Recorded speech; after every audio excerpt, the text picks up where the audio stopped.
ಎಲ್ರಿಗೂ ನಮಸ್ಕಾರ. ನಾನು ಡಾಕ್ಟರ್ ಅರ್ಪಿತಾ ಲೋಕೇಶ್. ನಾನಿವತ್ತು ಮಾತನಾಡ್ತಿರುವಂತಹ ವಿಷಯ ತುಂಬ ಚಿಕ್ಕ ವಿಷಯ ಆದರೂ ಸಹ ನಮ್ಮ ಜೀವನದಲ್ಲಿ ಹೆಚ್ಚು ಪರಿಣಾಮ ಬೀರಬಹುದಾದಂತಹ ವಿಷಯ. ಅದೇ ದಿ ಆರ್ಟ್ ಆಫ್ ನೋಟಿಸಿಂಗ್, ಗಮನಿಸುವ ಕಲೆ. ನಾವು ಎಷ್ಟೋ ವಿಷಯಗಳನ್ನ ನೋಡ್ತಿರ್ತೀವಿ, ಎಷ್ಟೋ ಜನರನ್ನು ನಾವು ಫೇಸ್ ಮಾಡ್ತಿರ್ತೀವಿ, ಎಷ್ಟೋ ಅನುಭವಗಳನ್ನು ಎದುರಿಸ್ತಿರ್ತೀವಿ. ಆದರೆ ನಿಜವಾಗ್ಲೂ ನಾವು ಅದರಲ್ಲಿ ಎಷ್ಟನ್ನು ಗಮನಿಸ್ತಿದ್ದೀವಿ? ಜೀವನ ನಮ್ಮ ಮುಂದೆ ಇದ್ದರೂ ಸಹ ನಾವು ಅದನ್ನು ದಾಟ್ಕೊಂಡು ಹೋಗ್ತಾನೇ ಇರ್ತೀವಿ. ಸೊ ಈ ಗಮನಿಸುವ ಕಲೆ ಅನ್ನೋದು ತುಂಬ ಮುಖ್ಯ ಆಗ್ತಾ ಹೋಗುತ್ತೆ. ಹಾಗೆ ನೀವು ಗಮನಿಸಿರ್ಬೋದು, ಈಗಾಗಲೇ ನಮಗೆ ತುಂಬ ಒಳ್ಳೆಯ ವಿಷಯಗಳಾಗಿರುತ್ತೆ. ನಮ್ಮ ಆರೋಗ್ಯ ಆಗಿರಬಹುದು, ನಮಗಿರುವಂತಹ ಕುಟುಂಬ ಆಗಿರಬಹುದು, ನಮಗೆ ಈಗಾಗಲೇ ನಡೆದಿರುವಂಥ ಹಲವಾರು ಒಳ್ಳೆಯ ವಿಷಯಗಳಾಗಿರಬಹುದು. ಆದರೆ ನಾವಿದನ್ನೆಲ್ಲ ನಿರಾಕರಿಸಿ ಯಾವುದು ಬೇರೆಯವ್ರಿಗಿನ್ನ ನಮ್ಮ ಬಳಿ ಕಡಿಮೆ ಇದೆ, ಯಾವುದು ನಮ್ಮ ಬಳಿ ಇಲ್ಲ, ಅದ್ರ ಕುರಿತಾಗೆ ನಮ್ಮ ಗಮನ ಇನ್ನೂ ಹೆಚ್ಚಿರುತ್ತೆ. ಉದಾಹರಣೆಗೆ, ನಿರುದ್ಯೋಗದಲ್ಲಿದ್ದಾಗ ಒಂದು ಉದ್ಯೋಗ ಸಿಗಲಿ ಅನ್ನುವಂತಹ ಆಸೆ ಇರುತ್ತೆ, ಸಿಕ್ಕಿದ್ರೆ ಖುಷಿಯಾಗಿರ್ತೀವಿ ಅಂತ ಅನಿಸುತ್ತೆ. ಅದೇ ಉದ್ಯೋಗ ಸಿಕ್ಕಾದ್ಮೇಲೆ ಮತ್ತೆ ಇನ್ನೊಂದು ಹೈಯರ್ ಪ್ಯಾಕೇಜಿಂಗ್ ನೋಡಬೇಕು.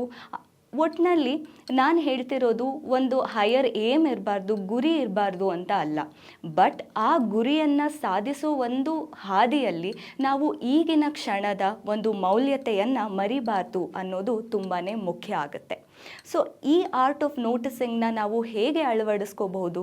ಮೊದಲನೇದಾಗಿ, the art of noticing should begin from your own emotions. ನಮಗೆ ಏನು ಅನ್ನಿಸ್ತಿದೆ, ಈ ಕ್ಷಣ ನಿಮಗೆ ಕೋಪ ಇದೆಯಾ, ದುಃಖ ಇದೆಯಾ, ಖುಷಿ ಇದೆಯಾ, ಈ ರೀತಿ ನಿಮ್ಮ ಎಮೋಷನ್ಸ್ನೇ ನೀವು ಇಗ್ನೋರ್ ಮಾಡದೆ ಅದನ್ನು ಗಮನಿಸೋದು ತುಂಬ ಮುಖ್ಯ ಆಗುತ್ತೆ. ಎರಡನೆಯದ್ದು, ನಮ್ಮ ಸುತ್ತಮುತ್ತಲಿನ ಪರಿಸರ, ನಮ್ಮ ಸುತ್ತಮುತ್ತಲಿನ ಜನರನ್ನು ಗಮನಿಸೋದು.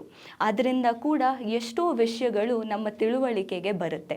ಎಷ್ಟೋ ಸಲ ನಮ್ಮ ಪ್ರಪಂಚದಲ್ಲೇ ನಾವು ಮುಳುಗೋಗ್ಬಿಟ್ಟಿರ್ತೀವಿ, ಇನ್ನೊಬ್ಬರು ಕುರಿತಾಗಿ ಅಥವಾ ನಮ್ಮ ಸುತ್ತಮುತ್ತಲಿನ ಮೇಲೆ ನಮಗೆ ನಿಗಾನೇ ಇರೋದಿಲ್ಲ.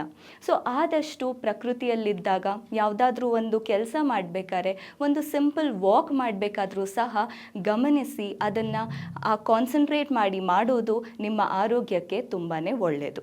ಹಾಗೆ ಮೂರನೆಯದು, ನೋಟಿಸಿಂಗ್ ಅನ್ನೋದು ಕೇವಲ ಇಂಟರ್ನಲಿ ಎಕ್ಸ್ಟರ್ನಲಿ ಅಲ್ಲದೆ ನಮಗೆ ಈಗಾಗಲೇ ನಾವು ಮಾಡಿರುವಂಥ ಅಕಂಪ್ಲಿಷ್ಮೆಂಟ್ಸ್, ಯಾವುದು ಹಿಂದೆ ಯಾವತ್ತೋ ನಮ್ಮ ಕನಸಾಗಿತ್ತೋ ಆ ಕನಸನ್ನು ನಾವಿವಾಗ ಜೀವಿಸ್ತಿರಬಹುದು.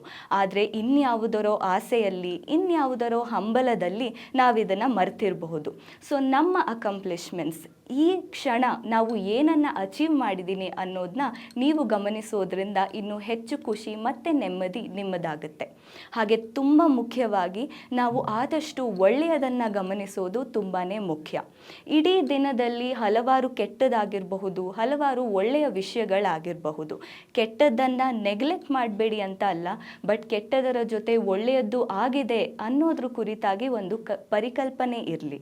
ಸೊ ಒಳ್ಳೆಯದನ್ನು ನಾವು ಆದಷ್ಟು ಗಮನಿಸ್ತಾ ಹೋದಷ್ಟು ಅದೇ ನಮ್ಮ ದೇಹಕ್ಕೆ, ನಮ್ಮ ಮನಸ್ಸಿಗೆ ಅಭ್ಯಾಸ ಆಗ್ತಾ ಹೋಗುತ್ತೆ.